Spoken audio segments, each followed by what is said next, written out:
Dan istimewa juga sebab ini negeri kuat, zero pembangkang. Sampai sini baru saya dengar cerita tentang Don Telemung, kubu akhir. Petang tadi saya sempat jumpa Tok Mustafa Ali, Cikgu Upah, ziarah dia, kawan lama di Kampung Ibai, apa ni? Kuala Ibai. Ya. Saya cakap, dia kata ceramah mana malam ni Don Telemung. Woi, itu kubu kuat UMNO dulu. Yang paling kuat dululah. Sekarang tumbang dah. Dengar pula cerita Ajil. Menang daripada 4 undi. Naik melonjak sampai 6,000. Maknanya ni cerita luar biasa. Istimewa Terengganu ni. Saya dulu ada juga satu kisah istimewa Terengganu ni, membabitkan bekas Ketua Hakim Negara almarhum Tun Saleh Abbas, anak Terengganu. Saya pada masa itu, masa dia dipecat, saya pelajar Universiti Islam Antarabangsa, pimpin pelajar. Dia juga akhirnya sampai akhir hayatnya dalam PAS. Ya. Saya berdoa supaya saya pun sama macam dia. Ya. Dulu Ketua Hakim Negara, dipecat. Pada masa itu saya pimpin pelajar, tahun akhir. Datang Universiti Islam, Presiden Universiti Islam, UIA, Menteri, nama dia Anwar Ibrahim. Sekarang PMX lah. Tahun 90-91 dia datang Universiti Islam, pertahankan keputusan pecat Tun Saleh Abbas. Tun Saleh Abbas ni anak Terengganu, ya? Antara ketua hakim yang hebat. Dipecat, kita bangkit pada masa itu. Saya pimpin pelajar, saya protes. Anwar Ibrahim datang, pertahankan keputusan kerajaan. Saya protes sebab kita kata kita kenal siapa Tun Saleh Abbas. Dia ketua hakim, tapi malam dia belajar bahasa Arab di Universiti Islam Antarabangsa, pakai capal. Mana nak saya ketua hakim belajar bahasa Arab? Ketua hakim bukan mantan ketua hakim, belum berhenti ketua hakim, masih ketua hakim belajar bahasa Arab. Tiba-tiba kena pecat. Kita bangkit, kita lawan. Itu pertemuan pertama saya dengan Anwar Ibrahim. Pertemuan dan pertemuan. Mak saya ketua wanita UMNO Cawangan. Bapak saya ketua UMNO Cawangan di Selangor lah. Tak masuk UMNO saya. Belajar Universiti Islam, masa itu kampus Petaling Jaya. Tiap bulan ikut kuliah Tok Guru Hadi. Masa itu Tok Guru Hadi bagi kuliah setiap bulan di masjid di Petaling Jaya. Saya ikut kuliah. Tak masuk PAS. Anwar Ibrahim datang, saya masuk UMNO. Ini hebat Anwar Ibrahim ni. Hebat, timbang lah. Pasal kena sokong, kena bersama dengan saya. Kita pun ikutlah. Dan saya ikut dia bukan setakat masuk UMNO. Penjara pun saya masuk. Dia masuk 6-7 tahun, saya masuk 3 tahun. Penjara. Daripada situ, itulah perjalanan hidup saya, perjalanan politik saya. Parti pun banyak, tapi nasib baik alhamdulillah akhirnya pimpinan PAS pusat membuat keputusan terima permohonan saya terima masuk PAS. Tetapi berlikulah perjalanannya. Sebab itu nasihat saya kepada adik-adik yang muda-muda ni, nak pilih parti kali pertama, bos kali pertama, kena betul-betul. Salah pilih, dia punya melelong jauh. Dalam manajemen pun cakap macam tu. Dan kalau kita bekerja, the first job, the first boss, dia kata, is very important. Untuk determine you punya career. Untuk your career. Kalau salah pilih, susah. Saya macam tu lah. Penjara pun masuk. Tapi alhamdulillah akhirnya saya bersama-sama dengan PAS. Sekarang yang saya muliakan, ada satu lagi tokoh istimewa daripada Terengganu. Ada lagi. Sudah sebut Tun Saleh Abbas, Tok Guru Hadi, Tun Saleh Abbas. Ada seorang lagi sekarang daripada Terengganu. Nama dia Rafizi Ramli. Datuk Seri Rafizi sekarang, betul? Kenal dia? Orang Terengganu tu. Tapi tak apa-apa nak mengaku Terengganu lah. Tapi memang dia saya Terengganu. Saya kenal. Sebab saya bawa dia masuk dalam parti keadilan. Hari ini dia duk meraun ni, saya dengar dia hari ini dia jumpa perwakilan Terengganu ni, Terengganu Kelantan di Kota Baru. Tak masuk lagi Terengganu ni, pergi Kota Baru jumpa orang Terengganu. Asal Terengganu ni. Rafizi Ramli. Kecoh lah sekarang ni. Mana tak kecoh, baru tahu kena kencing. Sebelum ni dia bertahan ya PKR. Sekarang dia kena. Saya kenal Rafizi daripada dia belajar daripada di United Kingdom. Bukan Universiti Islam, di United Kingdom. Saya bawa dia masuk dalam parti keadilan. Masa belajar lagi, saya dah lantik dia sebagai bendahari pemuda keadilan. Belum habis belajar. Sebab memang dia pandai. Orang Terengganu lah katakan. Orang pandai semua ni.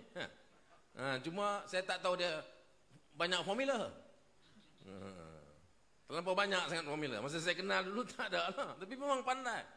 Jadi, belum habis belajar. Saya lantik dia mula pengurusi Biro Antarabangsa. Jadi dia base di UK, jadi dia pengurusi Biro Antarabangsa. Ya, Rafizi. Lepas tu jadi bendahari pemuda keadilan. Habis saja belajar, saya bawa dia. Nama dia saya bawa jadi dilantik menjadi ahli majlis pimpinan tertinggi. Kalau dalam PAS itu dipanggil jawatan kuasa pusat. Jawatan kuasa pusat, jawatan kuasa agung. Baru habis belajar. Saya bawa dua nama. Satu dia, satu lagi almarhum Adlan Benan Noma. Adlan Benan Noma ni mentor dia. Sama-sama Maktab Melayu Kuala Kangsar, MCKK. Sama lah dengan Anwar pun, MCKK. Saya tahu ada kawan belakang mungkin ada MCKK. Ya. Jadi, dua ni memang hebat. Adlan Benan Noma ni Cambridge. Top student Cambridge. Ya. Malay College Kuala Kangsar. Maktab Melayu Kuala Kangsar. Dia yang train Rafizi. Dia pandai berdebat ni. Itu yang pandai berdebat ni. Dia sekarang ni duduk cabar Nurul Izzah berdebat. Memang dia pandai berdebat lah. Sebab Adlan Benan Noma ini tokoh pendebat yang paling hebat. Menang anugerah diraja debat masa sekolah sampai ke universiti di Cambridge, di United Kingdom. Cambridge University, number 1 university of the world. Dia top student. Ya. Tapi dan dia user saya muda.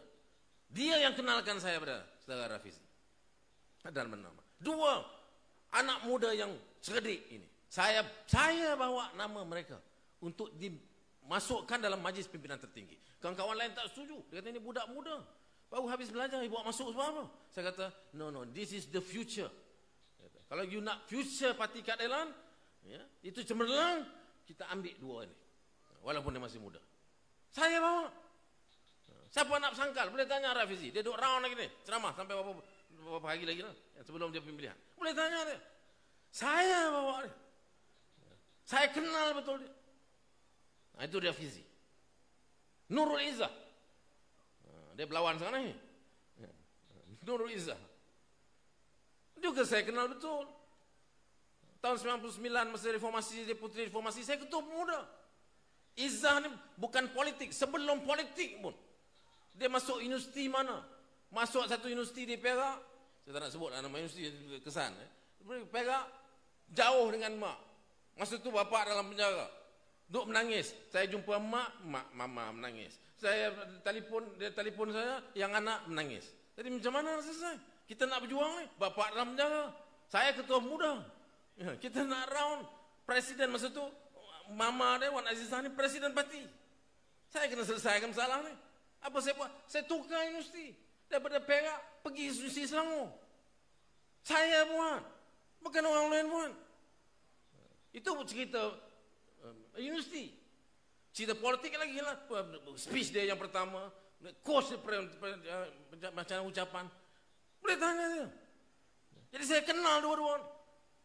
Saya kenal dua-dua ini. Jadi orang tanya saya, apa ulasan saya? Saya bukan parti keadilan, saya parti PAS. Apa saya nak sibuk? Tak ada relevan pada saya. Tetapi dalam masa yang sama, pertama saya bertanggungjawab kerana saya kenal dua-dua. Kedua, Mereka dalam kerajaan.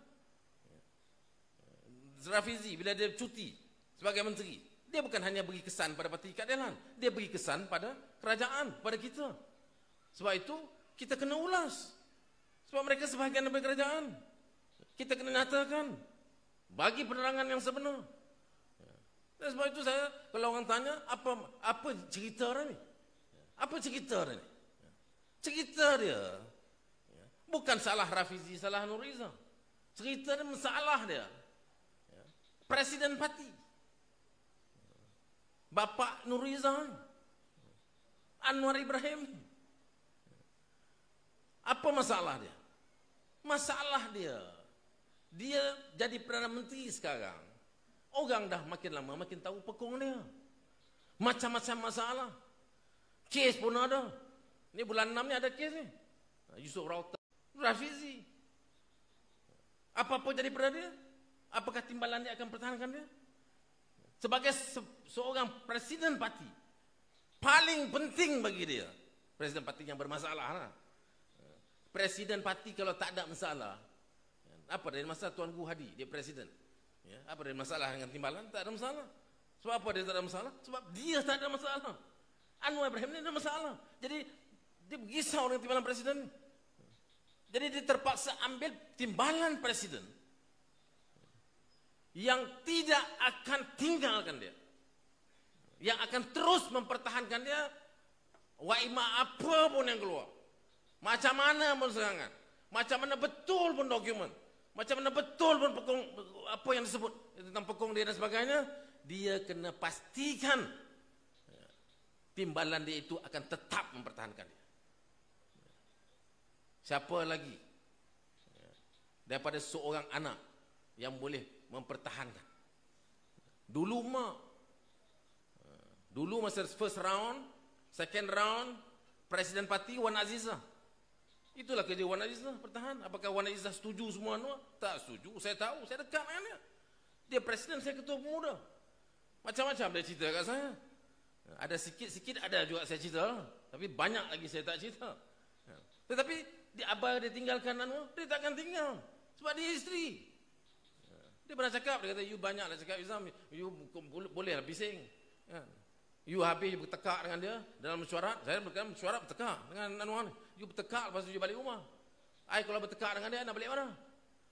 Pernah keluar ni, Wan Azizah. Sebab itu sekarang, Anwar gunakan modus operandi yang sama. Takkanlah dia nak letak Wan Azizah pula di timbalan presiden. Tak kena gaya. Jadi selain Wan Azizah, Nurul Izzah. Itu sebab dia. Itu sebab sebenarnya. Ada yang kata, Nurul Izzah itu capable. Dia competent. Dia boleh jadi timbalan presiden. Apa masalahnya dia jadi timbalan presiden? Masalahnya dia anak presiden. Presiden bapa dia. Bapa presiden, anak timbalan presiden. Dalam dunia tak pernah berlaku. Itu masalah dia. Dari segi capability, okey. Lee Kuan Yew Singapura. Lee Kuan Yew, Perdana Menteri Singapura tu. Kuat di Singapura. Lebih kuat daripada Anwar sekarang jadi PMX. Dia kontrol Singapura lagi kuat daripada Anwar sekarang. Jadi Perdana Menteri. Anak dia pun pandai. Lee Hsien Loong yang selepas jadi Perdana Menteri, bukan selepas dia, selepas Goh Chok Tong. Padahal Lee Hsien Loong boleh terus jadi Perdana Menteri selepas Lee Kuan Yew. Dia capable, dia Cambridge. Dia lagi hebat, dia berkelayakan. Tetapi mengapa Lee Kuan Yew tak lantik terus anak dia? Mengapa dia tak lantik Lee Hsien Loong jadi timbalan Perdana Menteri masa dia Perdana Menteri? Sebab tak boleh. Dari sudut apa pun tak kena. Dari prinsip good governance, dari prinsip conflict of interest. Izzah tu belum lagi jadi timbalan presiden. Ya, sekarang ni sedang kempen, okey. Bila dia jadi timbalan presiden, ada orang kata dia menang. Menanglah. Dia masuk memang menanglah. Ya. Ada yang kata ini bukan nepotisme. Sebab dia dipilih, bukan dilantik. Macam-macam alasan. Saya kata iyalah dia dipilih. Dia dipilih oleh siapa? Oleh perwakilan. Perwakilan mana? Perwakilan Parti Keadilan. Siapa Presiden Parti Keadilan? Bapa dia. Siapa yang bagi watikah kepada orang-orang perwakil PKR yang nak jadi calon? Presiden Parti Keadilan. Siapa Presiden Parti Keadilan? Bapa Nurul Izzah. Siapa yang berani yang masuk politik dalam Parti Keadilan sekarang, yang ada cita-cita jadi wakil rakyat, yang mau jadi wakil rakyat, yang berani tentang Nurul Izzah? Sebab yang sign watikah tu bapa Nurul Izzah. Itu nepotisme. Walaupun dia dipilih, tapi dia dipilih oleh kelompok mereka yang terbelenggu dengan kepentingan yang dipegang oleh seorang presiden. Jadi tak betul, tak boleh, cara apa pun dia menang timbalan presiden. Anwar presiden, dia timbalan presiden. Cuba bayangkan, ada masalah Anwar, Izzah pertahankan sebagai siapa? Sebagai timbalan presiden? Sebagai anak presiden? Mana dia? Mana garis pemisahnya? Tak ada. Memang masalah. Sebab itu tak pernah berlaku dalam dunia. Anak ganti bapa itu berlaku. Pernah berlaku. Tapi anak timbalan, bapa ketua, tak berlaku. Ini akan berlaku dalam Parti Keadilan. Sebab apa? Sebab kepala ada songsang. Ini sebab sebenar. Anwar boleh kata, dia belum buat lagi kenyataan. Saya tahu dalam sehari dua ni dia akan buat. Saya tak tahu. Ini kerja-kerja mereka. Saya dah buat keputusan. Saya dah bagi tahu pun jangan lawan Rafizi. Ini semua dia sembang. Dia ketimbang. Mana dia tak tahu? Okeylah kalau dia tak tahu. Sekarang dah berlaku. Dia boleh stop. Dia boleh hentikan. Dia boleh panggil anaknya. Jangan. Tak pernah berlaku. Takkan, aku jadi ketua, bapa kamu jadi timbalan aku. Dia boleh stop. Kalau dia tak tahu. Dia tahu sebenarnya. Saya tahulah dia tahu. Tapi kalau kata pun lah dia tak tahu. Mengapa dia tak stop sekarang? Mengapa dia tak stop? Sebab apa dia tak? Sebab memang dia nak macam tu. Sebab apa dia nak? Sebab dia tak ada pilihan. Dia tidak ada pilihan. Bukan sebab dia suka sangat, dia tak ada pilihan. Anwar bukan tak tahu, orang akan marah. Apa yang Anwar tak tahu? Sudah ingat Anwar bodoh sangat, dia tak faham semua ni. Dia tak tahu orang akan maki dia, dia tak tahu akan maki anak dia. Dia tahu semua ini. Tetapi mengapa dia buat? Kerana tidak ada pilihan. He has no choice. Dia tidak ada pilihan. Sebab apa? Sebab dia banyak masalah. Dia ada banyak masalah. Masalah yang kita nampak, kes Yusof Router. Yusof Router. Anak kepada kawan dia, guru dia, cucu kepada guru dia, SM Idris. Sebuah NGO CAP, Penang yang terkenal, yang merupakan guru kepada Anwar. Dia kali pertama jumpa Yusof Router pun di rumah SM Idris. Masa itu almarhum SM Idris masih hidup lagi. Saya dapat semua maklumat ini. Daripada situlah pandangan kali pertama, macam mana dia ajak yang Yusof kerja dengan dia. Jadi masalah. Yusof Router buat affidavit. Dia kacau, gangguan seksual. Lepas tu pukul. Pegawai-pegawai pukul. Pegawai-pegawai Anwar pukul Yusof Router. Yusof Router bawa ke mahkamah. Dia menang kes. Lepas tu dia saman Anwar. Mula-mula dia buat report polis. Anwar buat tak tahu. Dia pergi balai polis. Buat poligraf. Apa dia poligraf? Poligraf tu ujian. Sama ada kita bohong ke tidak. Dia sanggup buat. Ini budak anak muda ni. Dia sanggup buat. Saudara ingat senang nak lawan Perdana Menteri. Senang nak lawan Anwar Ibrahim. Dia tak jadi Perdana Menteri pun orang takut. Memang gaya, memang belagak, melawan semua. Tapi ini anak muda. Tapi dia silap pilih. Ini anak muda bukan sebarang anak muda. Cucu kepada SM Idris. Tokoh hebat yang lawan Amerika bertahun 60-an. Dan ini maknanya betul lah. Kalau tak betul, dah lama polis keluar kan? Dia akan, dan tak puas hati. Dia saman Anwar Ibrahim. Dia saman Anwar dalam mahkamah. Bulan 6 ini full trial. Perbicaraan penuh dalam mahkamah. Dia akan keluarkan semua ni. Tentang poligraf, tentang police report dia, tentang apa yang Anwar Ibrahim buat. Ini Yusof Router. Mana dia sekarang? Dalam penjara. Dekat setahun dalam penjara. Sebab apa? Sebab dia lawan. Sebab apa dia dalam penjara? Tiba-tiba dalam kereta dia ada dadah. Dalam kereta dia ada pistol palsu. Nak dengar cerita pun cerita dongeng. Bukan pistol betul, pistol palsu. Dalam kereta. Masuk bicara. Dah habis bicara. Sekarang 12 hari bulan Jun, tunggu keputusan. Apa dalam pembicaraan? Tak ada kes. Apa dalam pembicaraan? Tak ada saksi. Polis gagal menampilkan seorang saksi pun yang boleh menunjukkan Yusof Rawatani dia pernah pegang dadah itu. Tak ada. Okey, tak ada saksi yang boleh ditampilkan. Forensik. Kamu tak nampak orang pegang, mesti ada tanda ibu jari. Buat forensik kepada dadah dan alat dan pistol dan sebagainya. Ada forensik. Polis kata tak ada. Forensik pun tak ada. Saksi hidup seorang pun tak ada. Forensik pun tak ada. Kereta, kata Yusof Rawatani buka kereta. Dia sendiri buka kereta. Kata gunakan manual sebab remote rosak. Guna manual sebelah mana? Sebelah kiri, sebelah pintu kereta kiri. Bawa kod kereta, bawa pergi kod. Tengok kereta, pintu sebelah kiri. Lubang kunci pun tak ada. Macam mana yang boleh buka pintu kereta? Anda dah membohong. Jadi kes itu kes yang palsu. Keputusan akan ada 12 hari bulan Jun. Apa maknanya saudara ni? Maknanya satu usaha dibuat untuk menutup kepincangan seorang Perdana Menteri. Ini ketakutan dia. Dan kerana ketakutan inilah dia boleh buat kerja gila, anak dia jadi timbalan presiden. Dia presiden. Itu sebabnya. Dan ini bahaya, saudara. Kita ada seorang Perdana Menteri yang dalam ketakutan memimpin negara, bahaya. Dia akan buat macam-macam lagi perkara gila. Saya buat putusan masuk PAS daripada Indonesia. Saya masa itu dah tinggal dalam Malaysia. Saya ada banyak kerja di Indonesia. Kan, parti dah macam-macam masuk. Saya cukuplah, dia pun dah jadi Perdana Menteri. Kan, dulu sama kita reformasi lah, kan, macam-macam lah berjuang. Saya kata okey lah, dia dah jadi Perdana Menteri. You buatlah semua. Tapi bila saat lagi hari ke hari saya tengok, pertama dia lantik abang saudara Hakim, Datuk Hakim lah. Jadi timbalan Perdana Menteri, satu hal lah.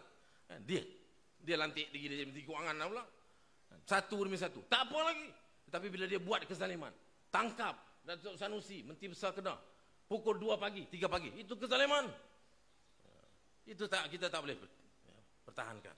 Tak boleh kompromi sama sekali. Wala tarkanu ilal ladzina zalamu fatamassakumun nar. Bab zalim cenderung tak boleh. Siapa aja? Dia aja saya.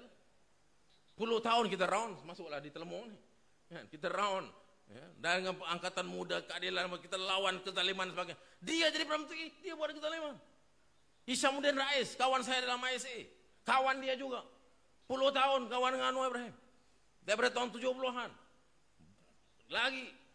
Duduk penjara di luar. Balik kena tahan ISA. Kebetulan sama dengan saya. Pertahanan Anwar. Kawan Anwar. Tetapi bila dia kritik Anwar tentang Black Rock dan sebagainya, rumah dia kena gedak. Kena geledah. Hishamuddin Rais. Mana atas kawan sendiri pun dia boleh buat kezaliman. Masa itu saya buat keputusan, cukup. Saya kena balik. Dan saya balik, saya jumpa kawan Ustaz Adi dan kawan lama tu Idris, Taqiyuddin dan kawan lain. Saya buat keputusan, saya masuk PAS. Itu sebabnya. Sebab kezaliman yang dilakukan. Bila lawan kezaliman, memang saya kena bersama PAS. Takkan bersama UMNO pula lawan kezaliman. UMNO lawan kezaliman. Presiden dia duduk mengengkok dalam penjara, begini lawan. Najib tu, presiden dia masih UMNO. Bosku lagi. Dalam penjara. Patutnya di luar penjara. Ada addendum, ada perintah dia aja untuk Najib tu keluar daripada penjara. Duduk di tahanan rumah. Saya dulu masa saya di Menteri Kewangan, saya tak setuju. Saya letak jawatan dalam kes 1MDB dan sebagainya. Tapi dalam kes ini, addendum, saya pertahankan Najib. Sebab apa? Sebab ia persoalan kezaliman. Al-Hurriyat, kebebasan itu perkara asas. Orang itu kalau tempatnya bukan dalam penjara, kita letakkan dalam penjara setiap saat, setiap minit, setiap hari, setiap malam itu, saudara, itu adalah dosa besar bagi kita. Saya pernah duduk penjara, saya tahulah makna penjara. Saya tahulah semalam di penjara macam mana. Satu hari itu apa maknanya? Satu hari penjara bukan sama macam satu hari di luar penjara. Dia bekas Perdana Menteri. Betul dia ada buat salah. Lalui kes. Lawan di mahkamah. Ada keputusan. Dah lalui. Agung buat juga keputusan. Bagi tahanan rumah. Itu kuasa agung. Dalam perlembagaan. Mengapa tak lakukan? Anwar Ibrahim. Sebab apa dia tak lakukan? Ketakutan. Seperti yang saya sebutkan tadi. Dia takut sebab itu dia letakkan anak dia jadi Timbalan Presiden. Dia takut sebab itu dia berlaku zalim. Sanusi ditangkap, Menteri Besar Kedah. Ini Menteri Besar. Ini bukan orang biasa. You suka tak suka, dia Menteri Besar yang diangkat oleh Dewan Undangan Negeri Kedah yang mulia. Depan Raja yang mulia. Kamu hina dia. Tak boleh. Apakah Anwar tak tahu? Tak faham semua ni? Anwar tak faham? Puluh tahun saya dengan dia. Puluh tahun dia, kita pun pernah angkat dia. Round satu Terengganu ni pun. Apa kita pasal kezaliman, dia tak faham kezaliman? Dia faham kezaliman, saudara. Tapi mengapa dia buat kezaliman? Sebab ketakutan. Ketakutan itu menghambat diri dia sampai dia lakukan kezaliman. Dia dah takut sampai dia boleh buat itu. Addendum macam tu juga. Yang dia angkat sumpah sebagai Perdana Menteri adalah raja yang buat keputusan titah addendum. Sultan Pahang. Dia juga yang menjadi raja yang menyaksikan dan buat keputusan untuk angkat Anwar sebagai Perdana Menteri. Raja ini yang Anwar belakangkan. Engkar titah. Apakah dia tak faham? Apakah Anwar tak tahu? Apakah dia tak tahu takut kemurkaan daripada raja? Dia tahu semua itu. Tetapi apa lagi? Mengapa dia buat juga keputusan ini? Sebab dia lebih takut dengan kekuatan Najib keluar, duduk walaupun di tahanan rumah, akan menyusahkan dia. Ini Perdana Menteri yang dalam ketakutan. Ini bahaya. Kita tak boleh benarkan. Ini mesej saya kepada kawan di Terengganu malam ni dan seterusnya. Tak boleh. Anwar tak boleh. He is not fit to become the Prime Minister. Bab DAP. Mungkin Datuk Hakim akan sebut nanti. Lagi jelas. Takut daripada DAP. Takut dengan apa yang DAP tahu pasal dia. Banyak yang DAP tahu pasal dia.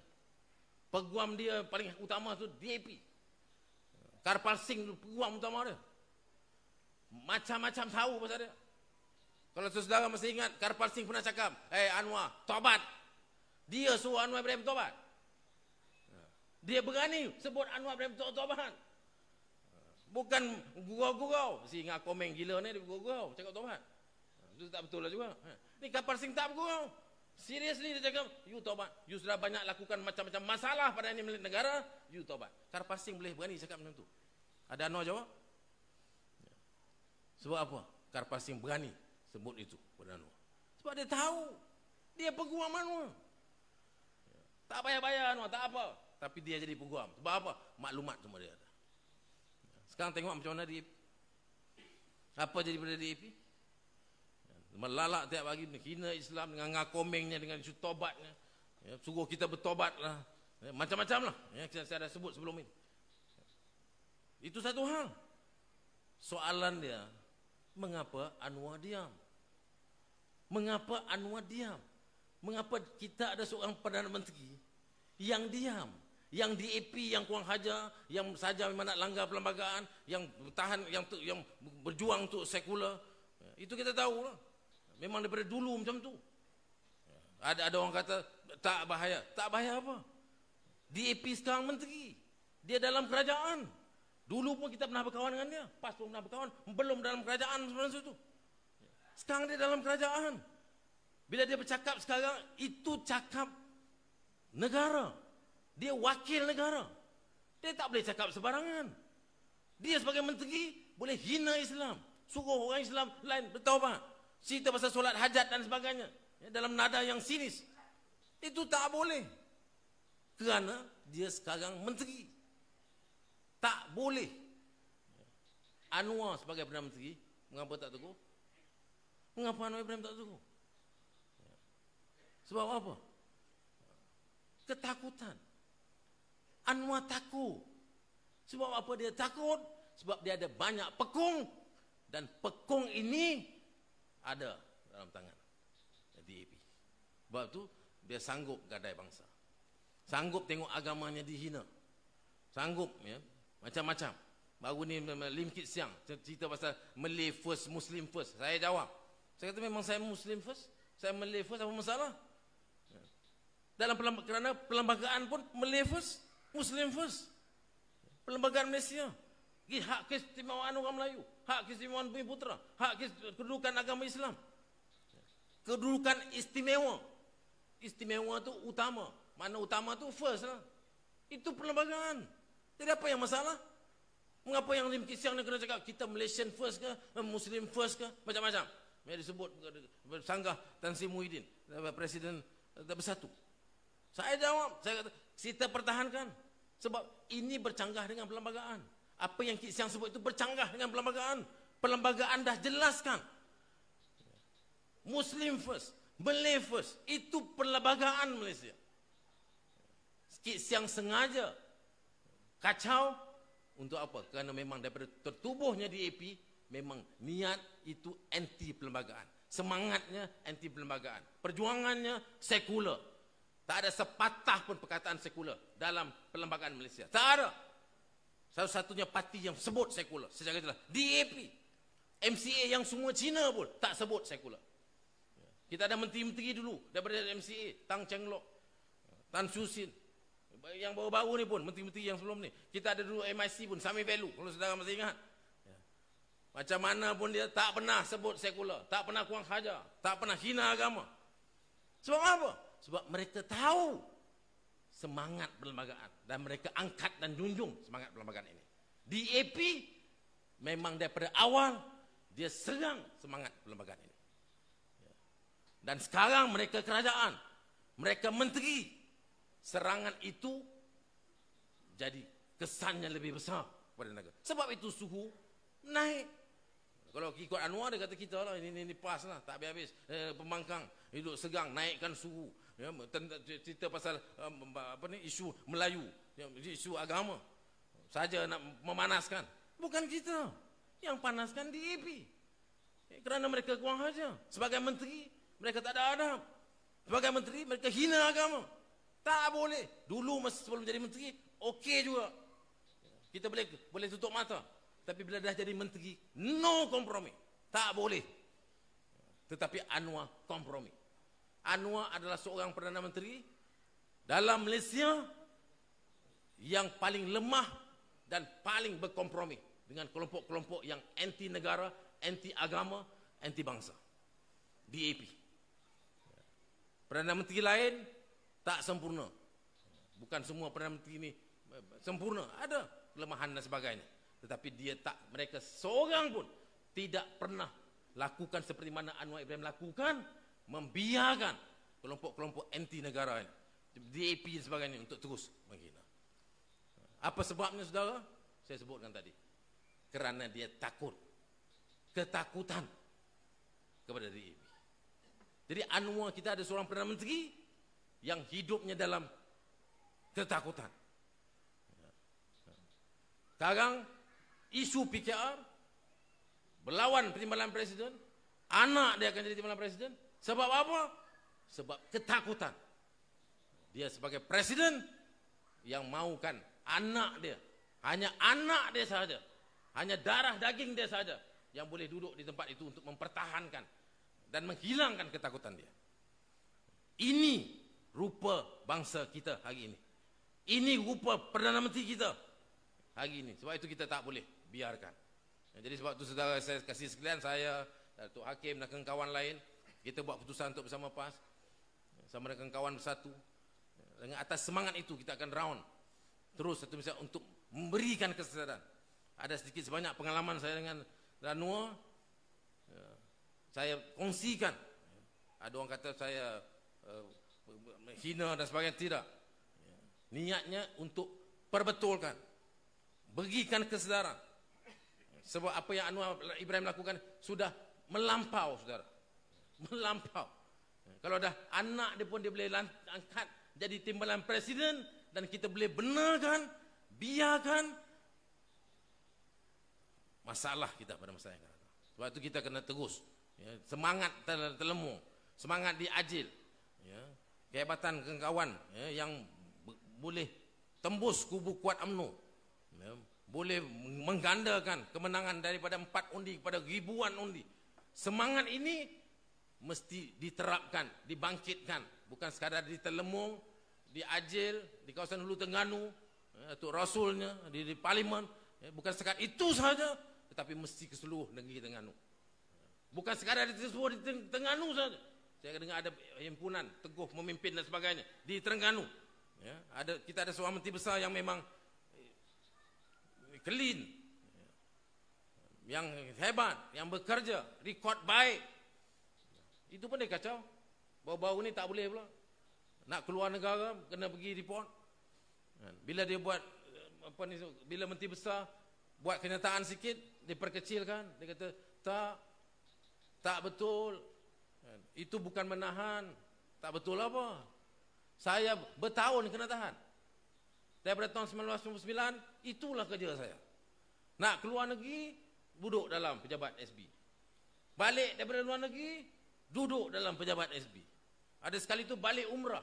Kita ni balik umrah. Anak bini kita semua keluarga tunggu di luar. Nak peluk kita ambil berkat umrah ni. Kan? Orang balik Mekah tunggu berjam. 3-4 jam tunggu di luar ni. Sebab apa? Sebab saya kena report di pejabat SB. Itu saya. Saya masa tu ketua muda, ketua pembangkang. You nak buat apa okey lah. Tetapi sekarang ni menteri besar Terengganu. Seorang menteri besar macam kes Datuk Sanusi lah tadi. You tak suka dia ke apa? Dia menteri besar. Macam ni juga Dr. Samsuri. Dia menteri besar. Macam mana you boleh hina seorang menteri besar sampai macam tu sekali? Setiap kali nak keluar kena pergi report special branch. Balik kena report special branch. Ya. Saudara tak pernah kena, saudara tak rasa. Saya pernah kena. Saya boleh rasa. Saya boleh rasa apa yang dia rasa. Dan saya boleh rasakan. Saya masa itu muda. Saya pembangkang. Marah. Tetapi saya akur. Kerana saya pembangkang. Tetapi Dr. Samsuri, menteri besar saudara, dibuat macam tu. Saudara bayangkan. Mengapa mereka buat macam itu? Inilah dia. Ketakutan. Menekan. Tak bagi ruang. Bagi mesej.